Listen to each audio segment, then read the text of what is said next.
துரதிர்ஷ்டவசமாக இன்று நாங்கள் 2026ஆம் ஆண்டு இந்த தை பிறக்கும் பொழுது எங்களுடைய தமிழ் மக்களுடைய ஒரு நிரந்தரமான அரசியல் தீர்வை பெற்று இந்த அரசாங்கத்தின் செயல்பாடுடாக எங்களுக்கு கூட ஒரு நம்பிக்கையாக இருக்கக்கூடிய அளவுக்கு அரசாங்கத்துடைய செயல்பாடு இல்லை என்றது ஒரு மனவருத்தத்துடன் நான் இந்த நல்ல காலப்பகுதியிலே சொல்ல வேண்டியதாக இருக்கின்றது. மிக முக்கியமாக இதை ஏன் நான் சொல்கிறேன் என்று சொன்னால், ஜனாதிபதியினுடைய காலம் இந்த வருடத்திலே இன்னொரு 6-7 மாதம் வந்தால் கிட்டத்தட்ட 2வது வருடம் பூர்த்தியாகும். 9 மாதங்கள் வந்தால் அதே நேரத்திலே இந்த ஜனாதிபதி 2வது ஆண்டு பூர்த்தியாகிறதுக்கு இடையில அரசியல் கைதிகள் எவருமே விடுவிக்கப்பட போவதாக தெரியவில்லை என்றால் ஜனாதிபதியுடனும் எங்களுடைய உரையாடல்களிலே பாதுகாப்பு தரப்பினுடைய உரையாடல்களிலே அதுக்கான வாய்ப்புகள் இருக்கிறதாக தெரியவில்லை. அதே போலதான் காணி விடுவிப்பு சம்பந்தமாக பல சந்தர்ப்பங்களிலே பேச்சுவார்த்தையிலே நாங்கள் ஈடுபடுறோம். அதிலே முக்கியமாக ஜனாதிபதி அமைச்சராக இருக்கிற ஆலோசனை குழு கூட்டத்தில் இந்த விடயங்களை பற்றி நாங்கள் பேசிய பொழுது குறிப்பாக வடக்கு மாகாணத்திலே இருக்கிற நிலங்களை விடுவிக்கிறது சம்பந்தமாக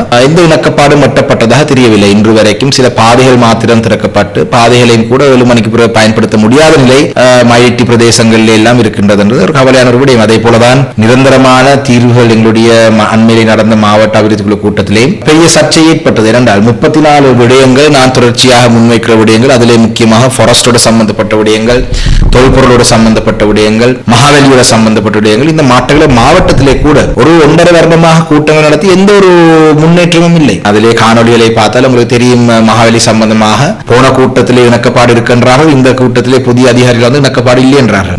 கோட்டாபய ராஜபக்ஷ காலப்பகுதியிலே கூட பெரும்பான்மை சமூகத்தினரால் எங்களுடைய மேச்சத்தரைகளை அபகரித்து அந்த காணிகளை சட்டவிரோதமாக இருந்த பொழுது கோட்டாபய ராஜபக்ஷ அரசாங்கம் கூட அவர்களுக்கு நிரந்தரமாக அந்த காணியை கொடுக்க சொல்லி தீர்மானம் எடுக்கவில்லை. ஆனால் தேசிய மக்கள் சக்தி அரசாங்கம் வந்தது பிறகு ஃபாரஸ்டினால் அந்த அத்துமீறி எங்களுடைய மேச்சத்தரையிலே கெவிலியாமரிலே குடியேறி இருக்கிற பெரும்பான்மையான சகோதரர்களுக்கு அந்த காணியை விடுவிக்க சொல்லி என்பிபி அரசாங்கத்தை தீர்மானம் எடுக்கப்படும். தொல்பொருள் சம்பந்தமாக கடந்த காலத்தில் நாங்கள் ஆர்ப்பாட்டங்கள் ஈடுபட்டோம், போராட்டங்களை செய்தோம்.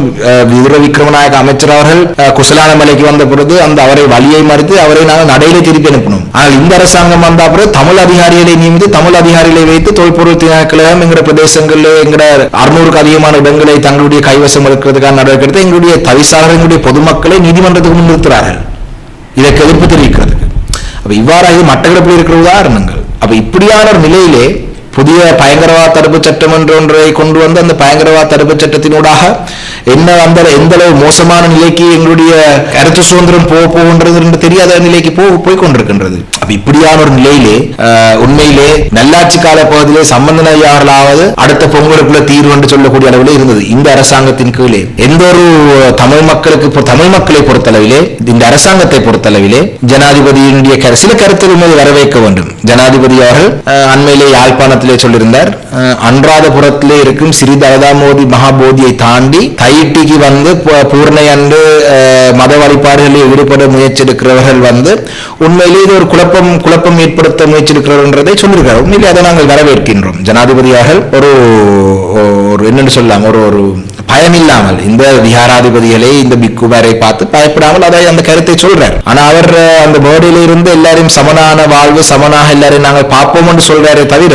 நடைமுறையிலே அந்த விடயங்களை நாங்கள் காணக்கூடியதாக இல்லை. நடையிலே ஜனாதிபதியை மாத்திரம்தான் காணக்கூடியதாக இருக்கின்றது. யாழ்ப்பாணத்திலே அவர் நடந்து செல்கின்றார், நல்ல விஷயம். அவருடைய நடை மாத்திரம்தான் எங்களால் காணக்கூடியதை தவிர நடைமுறையிலே வந்து அவருடைய செயல்பாடுகளை காணக்கூடியதாக இல்லை. வெறும் மேடைகளிலே பேச்சளவிலே இருக்கின்றது. ஜனாதிபதி அவர்கள் சொல்றார், தென்னிலங்கையிலிருந்து தையிட்டிக்கு வந்து அந்த பூர்ணை அன்று மத வழிபாட்டில் ஈடுபடுறவர்களை பற்றி அவர் குறையாக சொல்றார். ஆனால் அதே தையிட்டி விஹாரை சட்டவிரோதமாக கட்டப்பட்டதுக்கு எதிரான நடவடிக்கை இருக்கிறது போல தெரியவில்லை. திருவோணமலையிலே நடந்த சம்பவம் சம்பந்தமாக அது புலி என்று சொல்றார். ஆனால் இன்று வரைக்கும் அந்த சட்டவிரோதமான புத்தர் சில அவடத்தை இருந்து கொண்டிருக்கின்றது.